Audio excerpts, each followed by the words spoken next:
روس نے یوکرین پر قبضے اور قیادت کا تختہ الٹنے کے تاثر کو مسترد کر دیا۔ ترجمان روسی دفتر خارجہ کہتی ہیں کہ یوکرین پر قبضہ یا اس کی ریاست کی تباہی مقاصد میں شامل نہیں کہ خطرات پیدا کر دیے ہیں۔ ماریا زخارووا مزید بولی، بایو ہتھیاروں کے بین الاقوامی معاہدے کو مضبوط کرنے کی ضرورت ہے۔ اسی حوالے سے مزید جانتے ہیں نمائندہ ماسکو شاہد گھومن سے۔ شاہد بتائے گا روسی وزارت خارجہ کی جانب سے کیا اہم بیانات جاری کیے گئے ہیں؟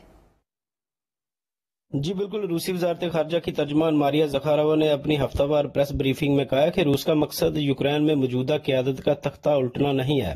یوکرین پر قبضہ یا اس کی ریاست کی تباہی روس کے مقاصد میں شامل نہیں ہے، بلکہ ماسکو ڈونیٹسک اور لوگانس عوامی جمہوریہ کا دفاع کرنا چاہتا ہے۔ ماریا زخارووا کا کہنا تھا کہ یوکرین کو ہتھیار فراہم کر کے خطرات پیدا کیے گئے ہیں، جبکہ یوکرین میں امریکی لیبز کا قیام حیاتیاتی ہتھیاروں کے کنونشن کی خلاف ورزی ہے۔ 1972 کے حیاتیاتی ہتھیاروں کے کنونشن میں روس اور امریکہ نے دستخط کیے تھے۔ یوکرین کی لیبز میں مہلک پیتھوجینز موجود تھے جن کو تلف کرنے کی کوشش کی گئی۔ انہوں نے کہا کہ اس وقت بایو ہتھیاروں کے بین الاقوامی معاہدے کو مضبوط کرنے کی ضرورت ہے۔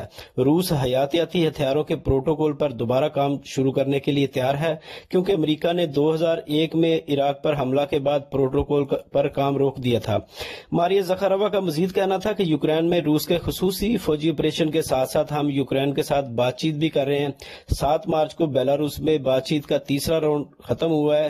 ان مذاکرات کے بعد جنگی علاقوں سے انسانی ہمدردی کی بنیاد پر شہریوں کے انخلاء کے حوالے سے خصوصی پیش رفت ہوئی ہے۔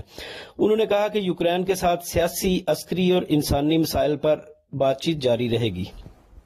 بہت شکریہ شاہد گھومن تفصیلات سے آگاہ کرنے کے لیے۔